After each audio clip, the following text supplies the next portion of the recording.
Vous avez trois autres langues. Il y a le tamashek, donc le telgi, le hausa et le bambara. J'avais une question justement sur les langues. Voilà, pour vous dire, vous dire que il y a aussi tout un travail et des programmes qui se font à partir de Tamanrasset.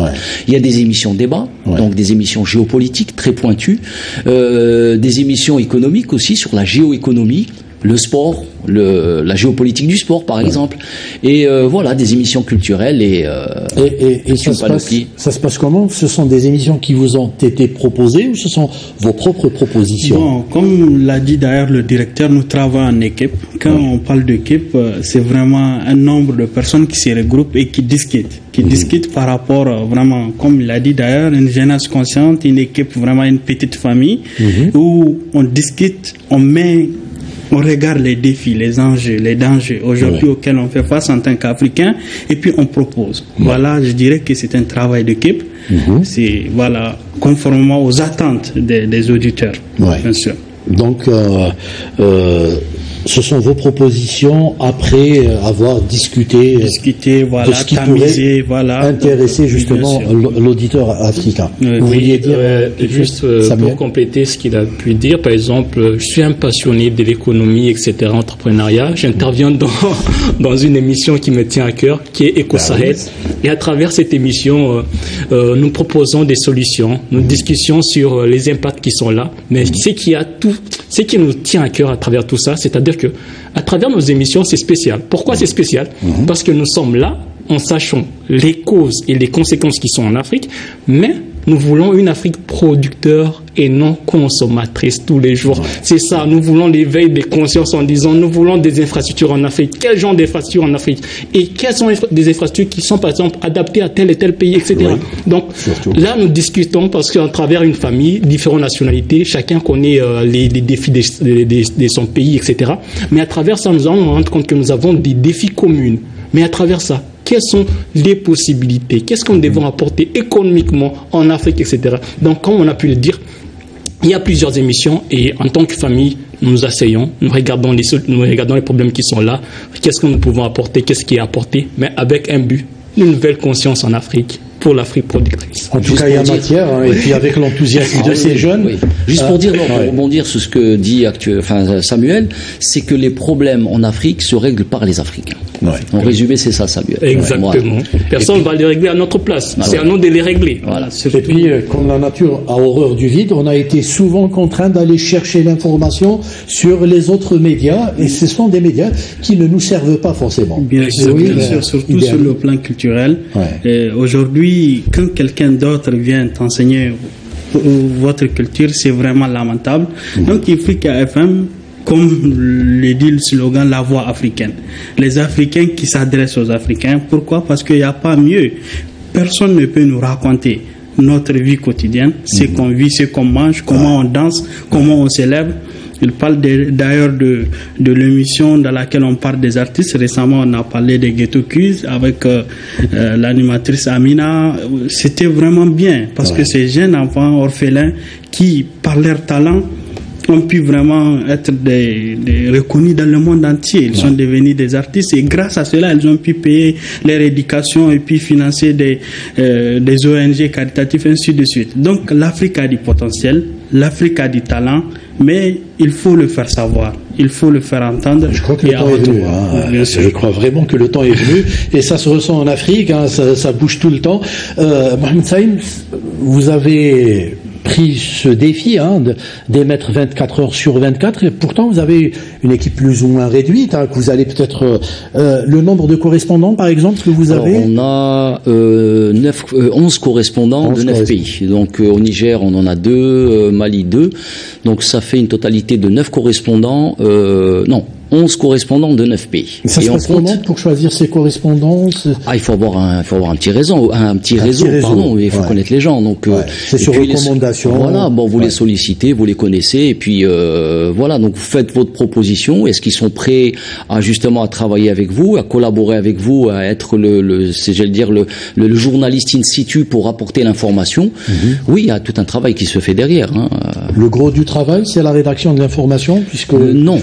Alors le gros du travail, c'est on va dire c'est la rédaction, mais pas au sens de l'information. Donc nous, c'est plus une chaîne de production. On produit, il y a beaucoup d'émissions. Je ne me rappelle plus du nombre, mais on a un nombre important d'émissions. L'information, par contre, où on a des flashs, par exemple, à la matinale, vous avez 6h30, 7h30, c'est des flashs en langue française. À 8h, on a une édition de l'information assez complète en langue française. 9h, un retour sur l'information, un bulletin d'information de toute la matinale. Et puis après, vous avez 10h, le flash en arabe, 11h, et midi, le journal en arabe, et des flashs l'après-midi. Donc, il y a plus de production que d'information. Et dans la production, on a des émissions qui vont en profondeur. C'est-à-dire quand vous avez une émission de 26 minutes, vous avez aussi de l'information à l'intérieur. Donc, grâce à cette méthode, vous pouvez être aussi une source d'information. Au-delà du fait d'avoir des correspondants, mais aussi créer l'information. C'est le but. Voilà. À travers les correspondants notamment. Aussi. Et c'est un réseau qui est appelé justement à se développer. Vous avez eu des échos par rapport à la communauté disons estudiantine qui existe déjà en Algérie, vous faites la promo, vous leur dites qu'il y a une nouvelle chaîne, les fréquences, il faudra penser à rappeler justement les fréquences tout à l'heure. Donc effectivement, moi personnellement, je suis Elle a été bien accueillie. Voilà, je suis le secrétaire général de l'ensemble des étudiants nigériens en Algérie. Cela m'a permis vraiment de dire à mes camarades que je dirige d'ailleurs, voilà une initiative panafricaniste, voilà écouter, découvrir l'Afrique à travers Africa FM. Donc comme vous l'avez dit d'ailleurs, l'Algérie regorge vraiment beaucoup de ressources quant au brassage des étudiants. Moi, ici en Algérie, je le dis tout le temps d'ailleurs, l'Algérie ne m'a pas mis en contact avec des Algériens, non. Ça m'a mis en contact avec toute l'Afrique. Quand je suis dans un bloc, dans une cité où je loge avec des Burundais, des Soudanais, des Mauritaniens et jusqu'au-delà des Palestiniens, je découvre l'Afrique, je découvre l'autre et je comprends que l'Afrique doit être unie, elle est unie d'ailleurs, et c'est grâce à des initiatives du genre que nous pouvons vraiment faire ressortir notre fierté d'être africain et le faire savoir au monde qu'on est fier d'être africain. Pour votre émission, par exemple, vous cherchez à avoir le feedback par rapport aux gens qui suivent cette radio pour pouvoir l'améliorer, peut-être pour apporter un peu plus de contenu, Samuel ? Oui, il y a des feedbacks. Pourquoi ? Parce que comme on l'a dit, c'est à travers aussi des échos. On entend ce qui se passe et comme il a pu le dire Ayoub, l'Algérie regroupe presque tous les pays de l'Afrique ici à travers le côté estudiantin et non seulement c'est la crème de la crème. Comme il a pu le dire, lorsque nous retournons une petite anecdote, quand on est à travers nos cités, à travers nos chambres avec les différentes nationalités, on s'assoit. Là, on discute. On discute sur quoi ? Sur les situations qui sont en Afrique. En disant, qu'est-ce qui se passe en Afrique ? Qu'est-ce que vous en pensez ? Qu'est-ce que on doit apporter, etc. Et non seulement, je tiens à préciser, l'Algérie regorge la crème de la crème. Parce que de par nos pays, nous sommes sélectionnés à travers des bourses pour venir en Algérie. Et maintenant, imaginez un bloc de différentes nationalités confondues, regroupées, en train de discuter pour apporter certaines solutions en Afrique. C'est là où ça revient en disant, il y a beaucoup de changements parce qu'il y a une éveil en Afrique et l'éveil, il est là. Parce que tous ces gens-là, qu'on se regroupe, il n'y a qu'une seule chose dans la bouche, une Afrique nouvelle, faite par ces populations. Nous voulons travailler, nous sommes là en train de travailler pour cette Afrique parce que c'est le berceau de l'humanité. Personne ne le fera à notre place. Et nous voulons, comme moi j'aviens surtout sur l'initiative de l'agenda 2063 de l'Union africaine, l'Afrique que nous voulons, et elle est là. Et une phrase mythique que j'aime dire beaucoup de personnes ils vont rigoler parce qu'ils savent. Ce sont les rêves les plus forts qui peuvent changer le cours du destin. Et maintenant, le destin est déjà réalisé. Il y a beaucoup de choses qui sont en train de se faire. C'est dit avec beaucoup d'énergie. Et puis ces étudiants-là, ils sont appelés à rentrer chez eux. Donc s'ils reviennent avec toute cette énergie que vous dégagez aujourd'hui, l'Afrique a de beaux jours devant elle. Mohamed Khaïm, pardon, je casse tout. Pour pratiquement terminer l'émission, puisque c'est bientôt la fin, Quelles sont les contraintes que vous rencontrez comme ça quand on débute une chaîne? Je présume que c'est pas toujours facile au début. Non, honnêtement, il n'y a pas de contraintes pour le moment. C'est-à-dire que là, on est pratiquement, on va dire à 10 jours depuis le lancement. Oui. Peut-être des petits couacs, mais alors tout minime, mais sans plus. Ouais. Sinon, comme l'équipe a été préparée, formée bien à l'avance, on a eu des formateurs, donc il suffit juste de bien gérer, et puis ils sont tous disciplinés, il n'y a rien à dire. Plus que ça, ils sont tous engagés, on le ressent à travers les propos de Samuel et de Ayoub, mais du reste aussi de toute l'équipe. Ils sont engagés, et ils sont, voilà, donc il n'y a pas de difficulté. On est admiratif. Ouais. Et en plus, ils sont tellement engagés. L'un est venu avec une très belle chemise africaine, et l'autre, voilà, avec une chaîne d'Afrique, avec la carte de l'Afrique. Ouais. Vous, les jeunes, vous attendez quoi de Ifriqiya FM? On n'entend rien. Juste ce qu'on peut dire, on est là pour travailler ensemble, pour donner cette voix, comme on dit, la voix africaine, pour que même les générations qui viennent, ils sachent la réalité de l'Afrique. Donc nous sommes là, nous attendons rien, nous sommes là pour foncer ensemble. Donc qu'est-ce que l'Afrique attend de nous, c'est ce qu'on pourrait dire. Donc Ifriqiya FM, c'est vraiment une expérience, comme je le dis, une belle expérience. On est dans une famille qui sera gravée, voilà, parce que on est dans une famille avec vraiment, on collabore, on découvre beaucoup de choses. Comme il l'a dit, on a été formé aussi. C'est pas du jour au lendemain. On a appris des choses, on a appris comment les choses se font, grâce à l'expérience d'ailleurs des gens qui connaissent déjà le terrain. Donc moi, je peux que conclure avec vraiment ce poème de David Diop qui dit Afrique, mon Afrique, Afrique des fiers guerriers, Afrique que chante ma grand-mère au bord de son fleuve lointain. Je t'ai jamais vu, mais mon regard est plein de ton sang. C'est-à-dire, David Diop, c'est un jeune écrivain, d'ailleurs, qui est mort dans les trentaines. Il aimait l'Afrique. Il aimait l'Afrique sans jamais voir l'Afrique. C'était sa grand-mère qui lui racontait comment était l'Afrique. Donc, nous aimerons vraiment, nous aussi, sentir cet amour d'être africain.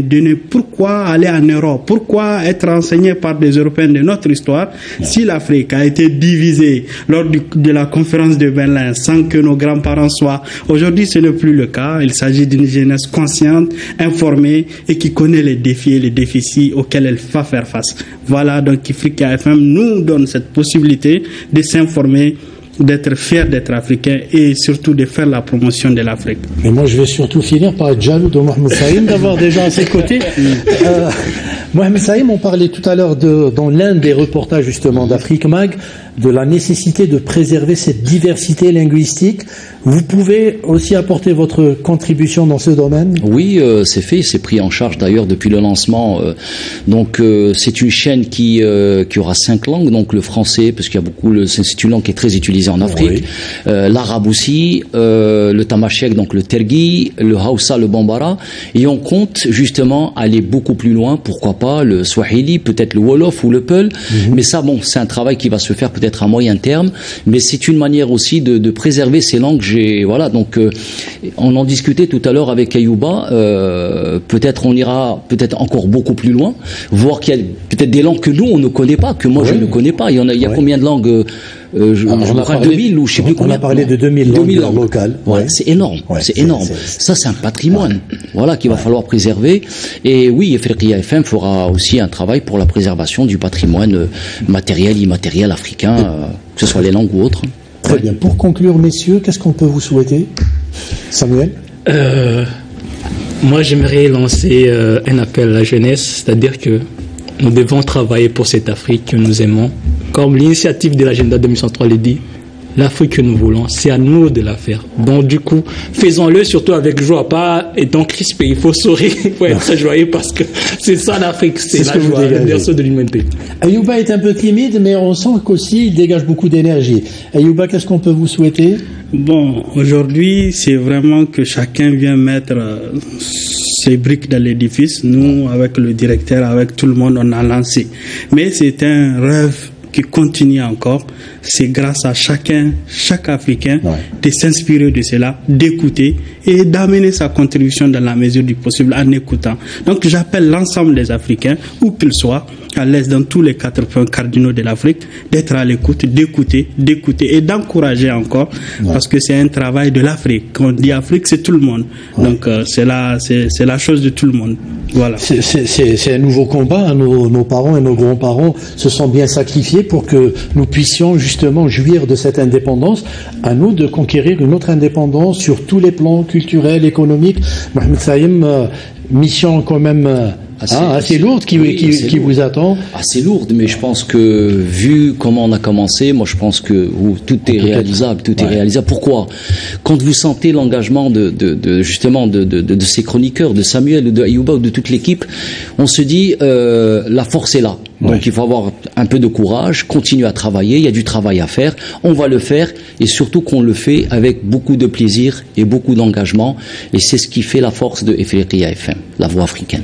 Très bien, alors juste une info, nous sommes à la veille d'une rencontre importante de l'Union africaine de radiodiffusion. Voilà, l'UAR, donc c'est l'Union africaine des radios diffusion, c'est la 14e session, et au sein de cette union justement, l'Algérie occupe la seconde place, c'est une place assez importante, et donc c'est une réunion quand même, c'est une union qui va faire qui fait le travail de l'Afrique à travers ses médias, et voilà, donc une union et des radios, télévisions africaines. Qui est importante, parce que grâce à cette plateforme, par exemple, nous bénéficions de pas mal de reportages.